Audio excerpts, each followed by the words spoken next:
Comment transformer la valeur nette de ta maison en cash flow de trésorerie mensuel? Donc, c'est William de Outsider Group.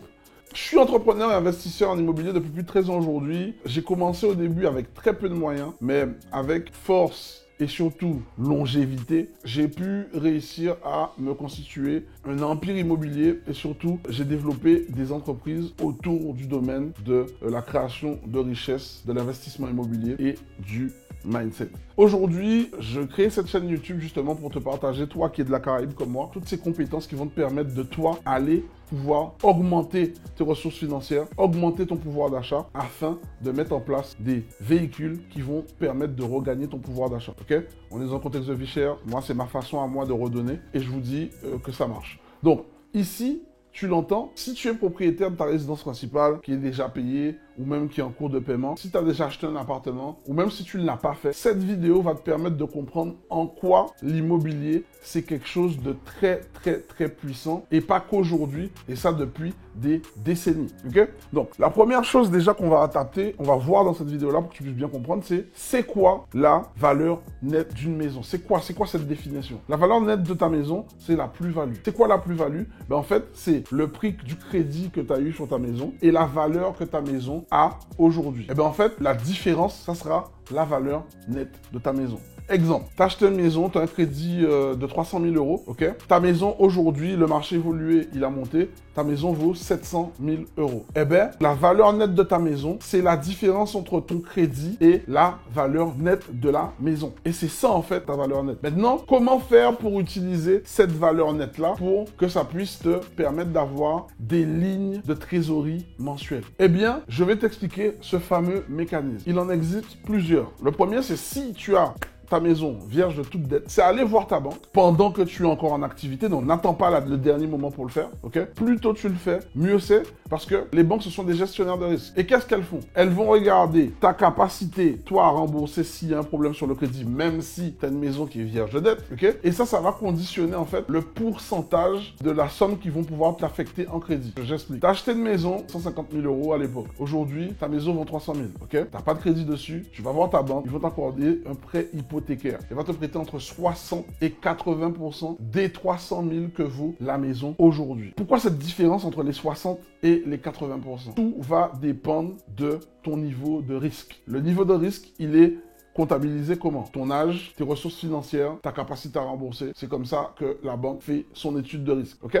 Donc, tu comprends qu'il y a un timing pour faire de l'immobilier. Il ne faut pas se réveiller à la fin. Et c'est pour ça que j'insiste et je tape. L'éducation, le savoir, c'est ce qui va nous permettre de pouvoir gagner sur le long terme. Parce que quand on se réveille trop tard, ça coûte énormément et des fois, on ne peut pas refaire machine arrière. Alors que quand on le fait tôt, même si on se trompe en étant jeune, on a le temps de rattraper. Ok? Donc, première chose, c'est le prêt hypothécaire. Deuxième chose, c'est le refinancement de ton bien immobilier. Par exemple, tu peux avoir un bien immobilier où tu as ton crédit en cours, tu as remboursé plus de la moitié de ton prêt, ok? Et tu vas faire du refinancement sous forme de prêt travaux parce que ton bien a potentiellement besoin de travaux ou pas. Mais tu vas utiliser cette stratégie-là que si ton bien, tu l'exploites déjà en location immobilière. C'est-à-dire que tu as déjà des locataires qui remboursent ton crédit, ok? Tu es déjà à plus de la moitié du crédit remboursé. Ta valeur nette fait qu'il te reste encore de la marge pour pouvoir emprunter. Tu vas aller voir ta banque. Tu vas emprunter un prêt travaux contre cette marge qui reste, ce qui va conditionner le fait que ta banque va t'accorder du crédit. Cet argent-là, tu vas pouvoir l'utiliser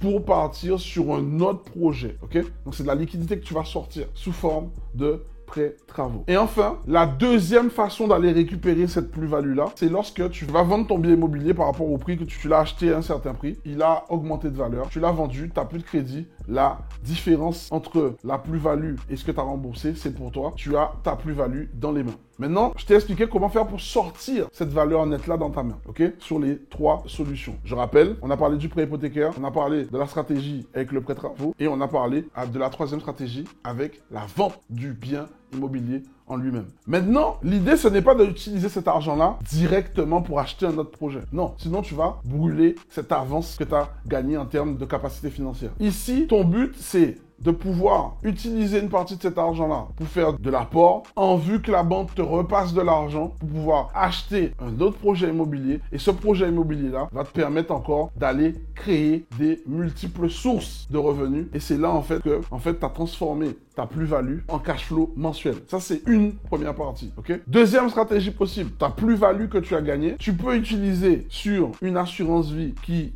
te rémunère entre 8 et 12%, ok? L'effet cumulé va te permettre de te créer une autre source de revenus avec une partie des fonds que tu vas mettre en assurance vie, ok? Tu utilises une autre partie pour acheter de l'immobilier, bam, en fait, tu t'es créé deux sources de revenus. Avec ces deux sources de revenus, ce nouveau bien immobilier-là va te générer du cash flow, donc de l'excédent de trésorerie. Ton assurance vie va te générer de l'intérêt cumulé, qui fait que tu as créé de l'excédent de trésorerie de deux façons. Maintenant, la dernière possibilité de te créer une autre ligne de cash flow mensuel, donc de l'excédent de trésorerie avec ta plus-value nette, c'est le fait que tu prennes cette plus-value nette que tu as eue, tu le mettes sur une assurance vie, ok, où tu vas négocier à avoir une assurance vie qui te fait gagner entre 8 et 12% par année, ok, contre un prêt in fine. Un prêt in fine, c'est quoi? C'est le fait de prendre un crédit. La banque va te l'accorder parce qu'elle va elle-même prendre ton argent, le mettre sur une assurance vie, ok?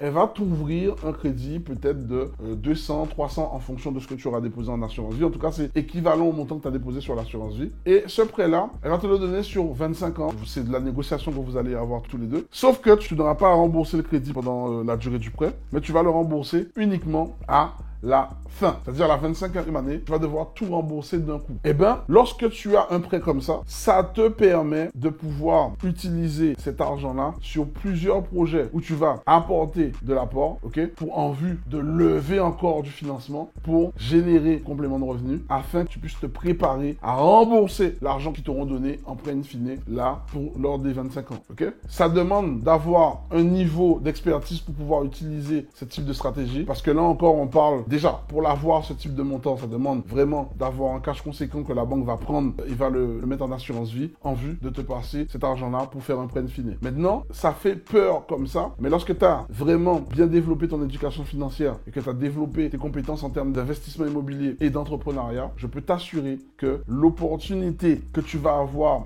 en ayant accès à cette poche de liquidité va te permettre de te créer énormément d'opportunités d'ailleurs de pouvoir renflouer les caisses avant les 25 ans. Ok? Donc, je t'ai présenté ici comment faire pour transformer la valeur nette de ta maison en flux de trésorerie mensuel. Dis-moi en commentaire si toi tu as déjà eu à utiliser cette stratégie-là et qu'est-ce que tu as fait. J'ai hâte de voir tes questions ou même tes réponses pour pouvoir apprendre de toi. Et sur ce, si c'est pas déjà fait, je t'invite à t'abonner sur cette chaîne et à partager cette vidéo à des personnes de ton entourage qui en auraient besoin. C'était Will de Outsider Group. Je te dis à très bientôt. Ciao!